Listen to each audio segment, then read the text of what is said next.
Hi guys, and welcome back to my little nook in this corner of the universe of the World Wide Web. Welcome to the third Sunwait. So, it's the third out of 6 Thursdays before the winter solstice. And we are waiting for the sun to return. I'm gonna start off by lighting my candles. So I light 3 out of 6 candles. So this is, if you remember, this is my tray of lights, of like tea lights, I think the word is in English. So I start by lighting my center candle. I have one in the middle just to hold space. I have open space though, so it's not I do have other candles with it, but it just feels nice. It just feels nice. Okay, so the first candle was Ur or Urus, if you can see it. I'm gonna light that one. And then the second one was Tush or Thurisas. I'm gonna leave that match. And then the third one, and I always light the new match on the old candle, the last candle. And the third one is As or Ansus.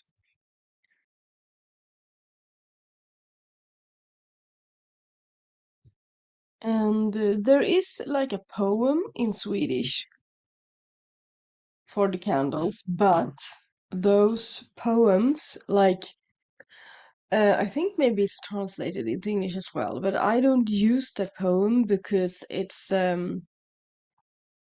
it starts with the last rune of the Uthark, which is the Fehu. So, and I don't like Fehu because I work with the Uthark and not the Futhark. So there's that poem, and it's like a poem about waiting for the sun to return, and a bit about each rune that you light. So if you can look it up, just Google Sunwait and poem or something like that, and you'll find it. But I don't use it. It doesn't resonate with me because I use these runes, and I might even change the runes I light in the future, but they will never be the Futhark because that's not what I work with. I work with Uthark, and if I change my runes on my candles, it will probably be to choose runes that represent something for me this time of year. Because as I told you once before, during either the first or the second Sunwait, some people do that. I have friends that do that, that have chosen other runes, like specific runes that are specific to them and meaningful to them. I have tried to make like a poem of my own, but I lost that like poetic side of me a long time ago, or where it's buried somewhere. I haven't rediscovered it yet. But I'm perfectly fine with just lighting the candles. So like if I wasn't doing this for you guys, I would probably, because last year, if I think back, I tried to do that this morning. I think back how they usually celebrate these occasions, like the first, second, third, fourth, fifth, and sixth Sunwait. I usually like either incorporate it into my morning ritual, like I'm doing now, and lighting the candle, welcoming, just acknowledging the fact that we are waiting for the sun to return, and just enjoying counting down.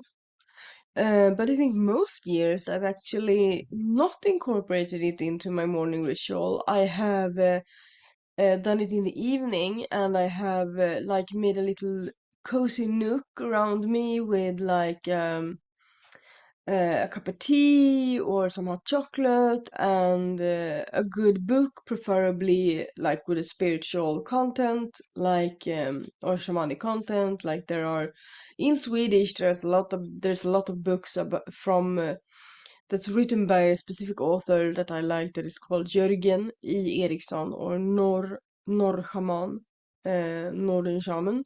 So I would probably like pick one of his books because I think I have them all. I think I have them all. They're like really thin because what's the word for giving out books? Is there a word for that? Like he doesn't have like a company that does it for him. He gives them out himself. So it's like they are they're not bound or whatever you call it. They're not hardback. They're not hardback. They're thin and small and really just condensed facts and condensed knowledge. They're wonderful. I know that he has translated one of them. I think the one about runes, but I'm not sure. It might be the one about Seder. Because there are two, I would say that both are about Seder though, but the one that I'm thinking of that is specifically about Seder, I think maybe that's the one or the one about runes and shamanism. So one is called Seder, in Swedish at least, Seid, and then the other one is called Runor och runmagi. And if that's translated, it would be runes and shamanism or something like that. So I would probably like pick a book of his to just read for a moment and just divulge myself into deeper into knowledge and deeper into the runes. I would maybe meditate a little bit, depending on what I feel like. And I know that one year I made these like Sunwait cakes, like not cookies, but like I made like um, a saffron cake that looked like the sun, and I took like one piece each sun weight, and in between I had it in the fridge or freezer. Freezer probably because it's a week apart and it's like 6 weeks, so probably yeah. Maybe I made some. I think I made two, and then some gingerbread muffins. It's cupcakes. I don't like frosting, so but muffins. That's the word. In Sweden, muffins are sweet. They are not breakfast bread that I've seen in some. I'm not gonna mention the country that have muffins for breakfast, but you know what I mean. So we don't usually have muffins for breakfast. But might have some in the afternoon with a cup of tea and my Sunwait candles lit, that sort of thing. So today I decided I wasn't gonna do what I did last time. Like I've already this morning I have already because I woke up so early. I If I look tired, it's because I am tired. It's been a long week and it's only Thursday. No, it's good. Today will be good. And I woke up really early. I had some breakfast with my partner and then so it's only when I record this, it's only 7:30 in the morning. So I've been up since 5. I had some breakfast with my partner, and then when he went to work, like about 6 o'clock, I started my morning ritual with no, that's when I had breakfast, and then what did I do? Yeah, I opened Sacred Space. And then I did my morning meditation with the clearing the space, clearing my bubble, my aura, clearing my energy body, just releasing everything from the night. And I slept like, as we say in Swedish, a clubbed soul. No, a clubbed seal, not clubbed soul. Like there's a saying like if you hit a seal real hard, I don't know where it's from, but if you hit the seal real hard, it will sleep through the night, like something like that. And I slept like that, but for not enough hours. So I did my morning meditation, and then I uh, had my cacao and my morning cacao ritual. It was very nice. It was very, yeah, it was lovely. And then I draw some runes and stuff like that. So, what I wanted to do with you guys is talk a little bit about bind runes. I hope that is all right with you. So, because I did this one this week, I have a bind rune inside of this little, we call it pung in Swedish. It's a Swedish word for ball sack. So this little leathery bag, it's a leathery ball sack. Um, and so I made this bind rune that I have inside. So it's made out of clay. Let's see if I can show it in a good way. Yeah, it's made out of clay. Um, and I prefer, like when it comes to material, we'll start there. I prefer clay or wood because they are natural, and if you buy the right kind of clay, and if you or use the right kind of clay, I just remembered I left a bunch of clay in a weird place. Anyway, if you use the right clay and if you take wood from outdoors and you don't like treat it or something, you can just give it back to nature when you are done with the bind rune, because I always put a time limit on my bind runes if it's not like for my highest good for all eternity or something like that. Sometimes I have designed bind runes for tattoos. Like people have come to me and asked me to design a tattoo with a specific purpose for a like a bind rune for a tattoo with a specific purpose. Um, so that's I've done that a few times, and I know that that's like on the skin forever. So there are, in my opinion, all bind runes are uh they're best if they're personal. So I don't say that all bind runes should be personal or are personal or whatever. But in my opinion, the best ones are personal to the person that uses it, and it's for a specific purpose, and that that means that the bind runes can vary very much in like what they mean and what runes is in like bound together in the bind rune, because that's what it means. It means to bind runes together, like instead of having just one rune, because one rune might have you can specify with one rune. So if you want like an amulet or a talisman or something with a rune on it, you can absolutely use just one rune. If you either if you want the whole meaning of the rune, like all of the energies, or if you know what you want and you put an intent to it when you make it, when you make the talisman, and you just put your energy and magic and medicine into it, and specify when you do it what part of the rune you want to incorporate.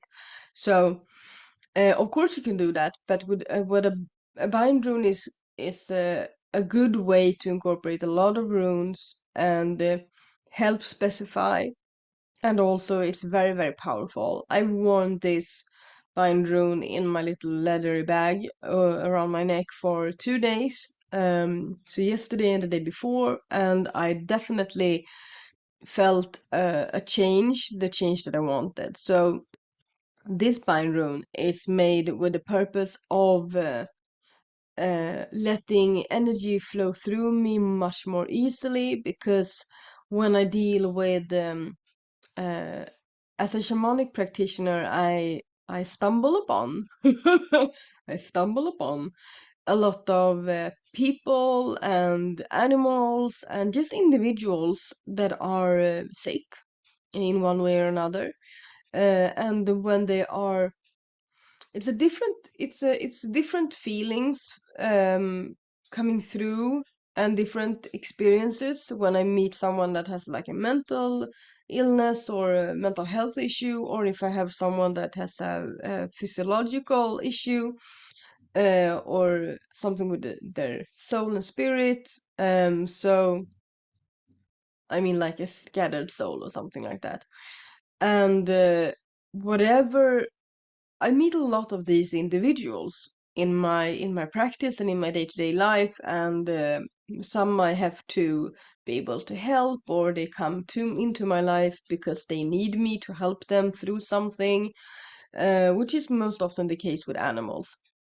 So a lot of the animals that I meet like need me to be there for a moment or two or longer, or guide them through like a of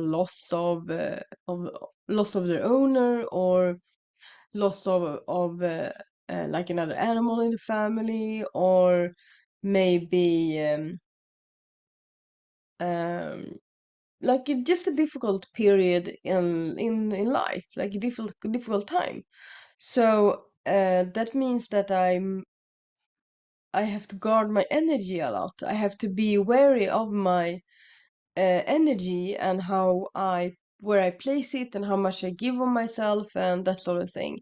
And I have noticed that, well, lately anyway, I have to manage an individual. I have to handle an individual on a daily basis that is going through a hard time, and is draining me of my energy. And I didn't really realize this because it was like it was building up until the point where I was feeling exhausted, and I didn't really understand why I was exhausted. And in the middle of it, it's like, what is happening? Why am I feeling this way?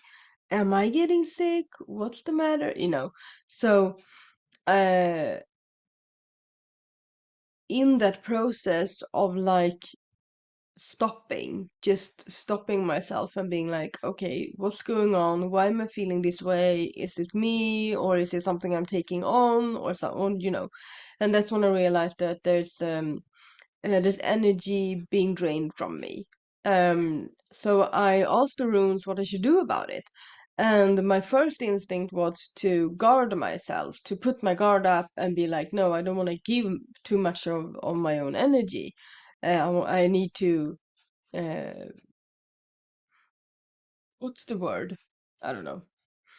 Um, so what I did was I took some time to recover, to just distance myself from the situation, to just come back to myself and to regain my energy. And when I had done that, it didn't take that long when I really focused on it and when I gave myself healing and so forth. So it didn't take that long, and then when I had in that process, I started having insights about this issue.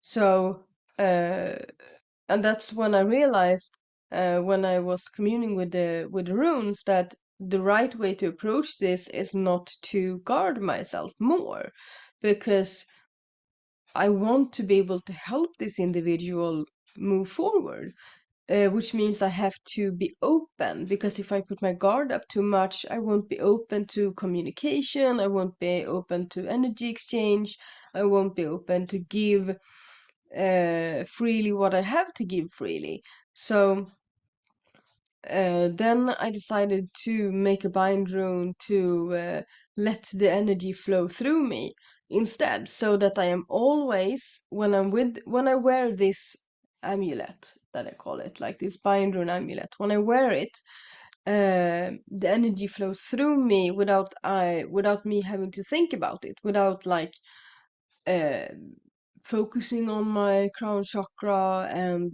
letting it just flow. It reminds me.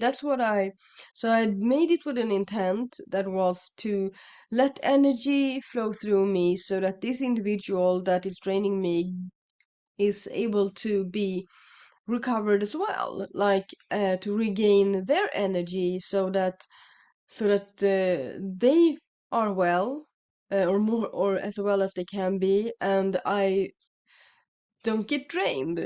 And in the process, I also wanted to be able to receive like guidance in this situation. So, like energy and guidance and uh, wisdom flowing through me freely. And what I've what I have realized when wearing this bind rune is that it reminds me somehow, it's like you have a little, like, someone on your shoulder being like whispering in your ear and being like, remember, it flows through you, it flows through you, it's all right. And I just take a deep breath. I have caught myself taking a lot of deep breaths and just letting it flow, letting it flow. Because when I feel, it's like a pull of energy from me to this individual. Some people would call individuals like these energy thieves, and I would agree. Just that I can make another video about my take on energy thieves, because shortly, if an individual isn't really aware that they are taking other people's energy, it's not intentful, it's not intentional, then I wouldn't really call them that. It would feel maybe like they are a thief, but it's more, if it's unintentional because they really need the energy, that's it's with a good heart, you know. An energy thief in my book is someone who is like,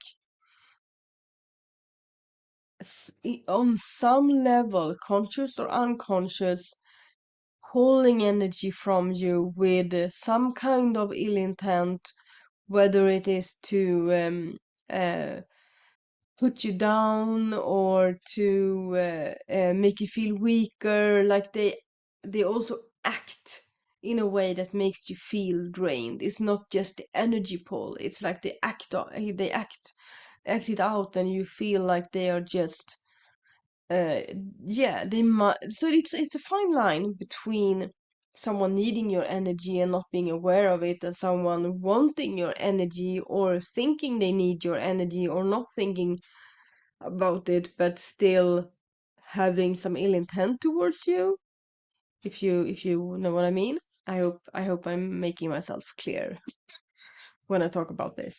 So this person that I'm dealing with is unintentionally draining me because they really need the energy, um, and they will be needing it for a long time, and I will have to uh, be in their life for quite some time yet. So that's why I made this spine drone, and it's reminding me to let it flow through me, and I can feel, like, when I feel the pull from this individual, I'm instinctively, like, with from experience, I'm like, I need to keep myself safe and guarded.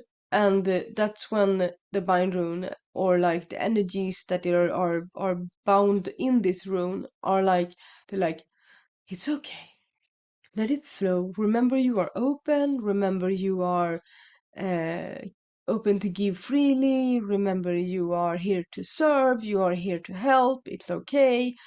And the interaction with this individual has become so much easier, so easy in some regards that I also get this reminder from, like, the same energy being saying, telling me, like, don't be fooled. You know that this is going well because energy is flowing freely. So don't be all, oh, this is going so good, I might be able to do this forever. No. I'm here to help and serve for a finite period of time, and I have my role to play in this individual's life. They have their role to play in my life, like maybe teaching me this lesson. Uh, and then it's not supposed to be like a long-term relationship of some sort. So not everyone you meet are supposed to be in your life forever, you know. maybe unfortunately and maybe fortunately. So this is the one I made for. I made it during the full moon. So 2 days before the full moon, draw the runes. I decided what runes was gonna be in the bind rune, and then the day before the full moon, I made this in clay, and then on the full moon, it had hardened, so I could activate it. So those are the 3 steps. I did share this on my Swedish Instagram in reels, like when I chose the runes, when I made it in clay, and when I activated the bind rune and its medicine and magic.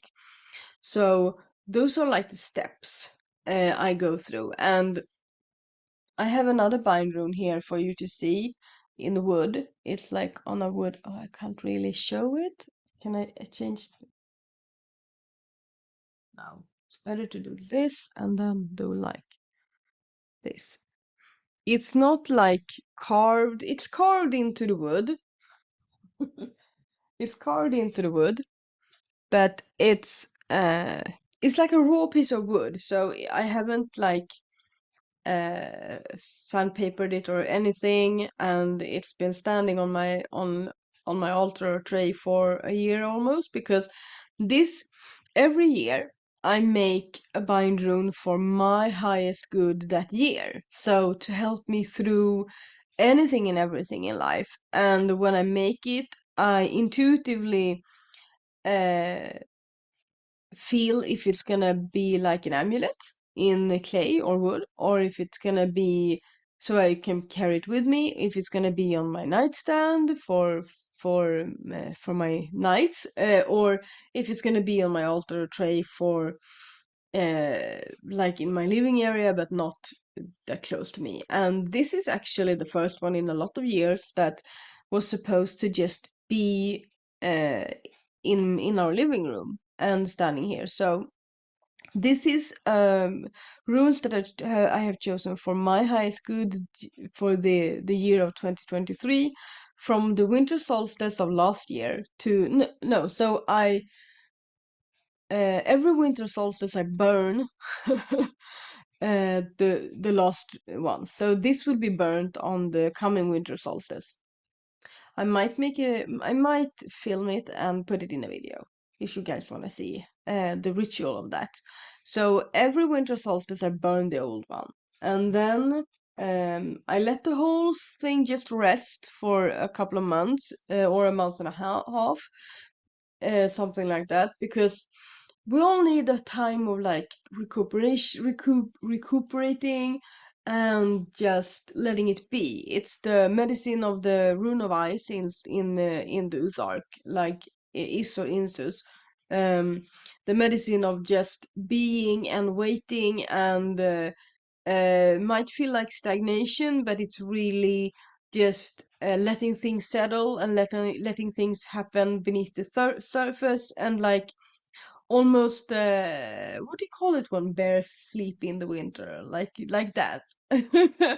I don't know the English word for dvala or ide.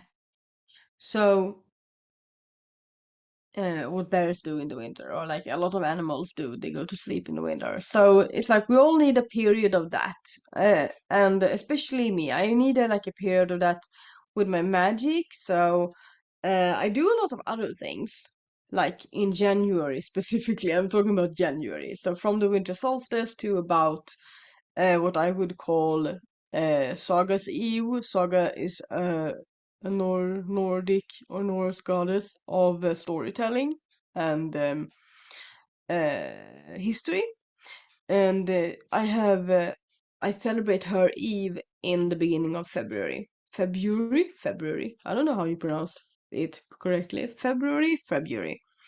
Anyway, so like for the month of January, when it's like really cold winter over here, it might not be snow, but it's like really freezing cold. That's when everything just goes to set. It just settles for a bit, and I let some stuff rest, you know. So, and this is one of those things that I let rest. So then after Sagas Eve, I um I make time. I can feel like in my soul and in almost in my bones when it's time to make the new bind rune. So I make it somewhere between Sagas Eve and um, Eden's festival. Eden is another goddess. It's the goddess that has the apples and that keep all of the gods and goddesses young, right? The divine apples. So that's the spring equinox for a lot of people. Yeah. So somewhere between Sagas Eve in the beginning of February and the spring equinox or Eden's festival, somewhere around that, between that, I draw runes for the new bind rune, and I let that rest a bit more. It's like I'm planting seeds by just choosing the runes and drawing it on a piece of paper, and then I'll let it rest. And then, a week or so before the spring equinox, I make it in clay or wood, and so I can activate it on the spring equinox when everything is supposed to come into bloom. It doesn't in Sweden. It can be snow still, but so when the light is really coming back after the spring equinox. So the rune is active. So this bind rune is has been active from the spring equinox and is going to be active until this winter solstice when I burn it. So, but this one, the one I made for this specific purpose of letting the energy flow through me, I made this with the time limit of one moon lap. So, you can say a month, but one moon lap. And that is from the full moon to the full moon. So approximately from the 27th of November, so it was Monday this week, and then until the full moon energies dissipate around the 27th or something December of December. So just before the new year. In the regular almanac, I celebrate the new year on the winter solstice. So yeah, that's what I was gonna talk to you about today. I think I will make another video in the future about uh bind runes and how I choose them and just some it won't be like a very practical. It won't be like a DIY or like this is how video. It will like I won't be able to show it because if I'm gonna help you choose runes and make your bind rune personal, I need to have you like one-on-one on Zoom or something. But I can tell you theoretically my methods of choosing bind runes.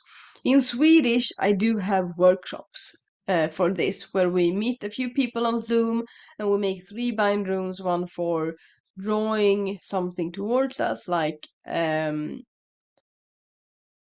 kind of magic and energy, and then one for uh, binding it away. That's the word in Swedish, like binding it away. So binding it towards you, binding it away from you. So the first one might be some kind of amulet, and the second one we might burn to get rid of energies and to what's the word for bannlysa in English? Ban? Ban? Yeah, if you want to ban a person or a habit or whatever, it's you binding it away from you and you burn it, you ban it from you, from your life. And then the third one is with whatever purpose we want. So if I would have made this during a workshop, this would be my third choice. Or this would have been my third bind rune to make with like any intent I want to. It can also be just the intent of for my highest good for a period of time, or a bind rune to help me through a tough time or something like that. So whenever I start medically transition in the future, I might make a bind rune to help me through whatever I need to go through, you know, something like that. So that's what I wanted to share with you today. So I have my 3 lovely lighting candles here. See if I can hold it up one more time so you can see without them all falling apart from each other. So, and I have like some towers. I have 3 towers on this tray and 7 candles and my bind rune for this year. And then I have this bind rune. I won't be needing it today because I'm not meeting with the individual today, but I will be needing it tomorrow. So this one I keep uh, in my bag or by my jacket so I don't forget it. Forget about it. So, and this one I keep near my workspace, because we live it's small, it's tiny where we live. So, the living room is my workspace, and my sacred space. So, all in one, guys, all in one. So has always been somewhere here. And it's gonna be interesting to see where the next one will go. If it will go on here, or if it will go in the bedroom, or if it will go on my tray. So if you have any questions about bind runes, feel free to put them in the comments. I think I have my email on my about page. If you want to send me like a picture of a bind rune or something like that you are wondering about, because there are some classic bind runes out there, like the Vägvisir or what's the word in English for is it a fear helmet? No. Uh, uh, in Swedish it's called skräckhjälmen. So there are some classic binders out there that a lot of people use or wear or whatever. And if you, I just want to say that if you wear it, if you just wear it, it won't do anything for you, not that much. If you wear it intentionally, it might. If you have some sort of like ritual and uh, activate it in some manner, it might work with you for you. Use your intuition. But if you just find a bind rune, and you're like, oh, I wonder what this means. If it's not a famous one, or if it's not by a person that sells them and have the description on their website, you probably won't find out. And if it's a really old bind rune that you're like, oh, this is from like the Middle Ages, probably not though. Um, but if it's like a really old one or like a Safmi one, or if you might think, or something like that, you probably won't know the meaning of it because it was like probably very intentionally bound by that person, bound together by that person with an intent that might not have been written down. So it might be hard to decipher. What I can do is I can tell you what runes I see in it. If I hold it, I might be able to like sense it. If you want to know about it, if you find a bind rune, like an amulet or a talisman or something, and you want to know about it, my personal take on how to find out what it's about is to journey with it. And I can talk about that in another video is if you guys want that. How to journey with an object or with a bind rune to find out its purpose. So there's a lot of things you have to really dig into, and you can't just look at it and be like, oh, this is this, because it's not like universally known. And if someone finds this, if I don't, I'm gonna bury not the bag, but I'm gonna bury the bind rune when I'm done with it. It will probably be like I usually like burn it a bit to just deactivate it, or it will be deactivated by itself when next full moon is over. I will probably have it somewhere in my home until you can dig outside again because the ground is frozen now. So, and then I will bury it. But if I don't and someone finds it, there's no way anyone's gonna know what it's about. And even if they find my notes, this is my book, my journal, my magical medicinal journal. Even if they find that and find the page and find the bind rune on it and see what runes are in, and they might not be able to tell exactly what it was for or how to do it, because nowadays I just put down the runes I want, what I want them for, and then the bind rune, how it looks when it's done. Um, and I don't put a lot of like information in there anymore because I know what to do. So I don't put in like why specifically maybe I chose those runes, how I chose them, how I activated the rune, how and like everything that goes into a talisman or an amulet of some sort. Just like when you do like a witch bottle or anything, like magic with intent, you might not put down the entire process when you're experienced. In the beginning, you probably write everything down. You should. It's nice to be able to go back in old journals and be like, oh, so this is how I made this spell, or this is what I did, how I made this journey, and this is exactly how this went, and so forth. Now I just put stuff down for me, to remember when I look back, and I don't need all of the details because they are in my heart and in my soul and a part of me. So there's probably no way anyone would know exactly what this was about, uh, even if they found my notes on it. So just keep that in mind when you find bind runes. Like because I know that people like Google on bind runes for good luck or whatever. What is good luck? What is good luck? What is health? And what do you really need it for? Good luck with what? Good health in what? For how long? Uh, in what situations? And just think it through. You can choose a rune that is made like a good luck rune. Of course you can. But think, if you really want it not to just be a pretty thing around your house or on your clothes or whatever. Think about how you want to incorporate it into your magic and how you want to activate it, and how you like build a ritual around it or a ceremony around it, and make it intentional. Yeah, make it intentional. That's my last words for this video. And I will see you guys in English in a week. Until then, walk in beauty. And you can find all of my videos in English somewhere around here, including all of my rune meditations that I will be starting up again after the Sunwait.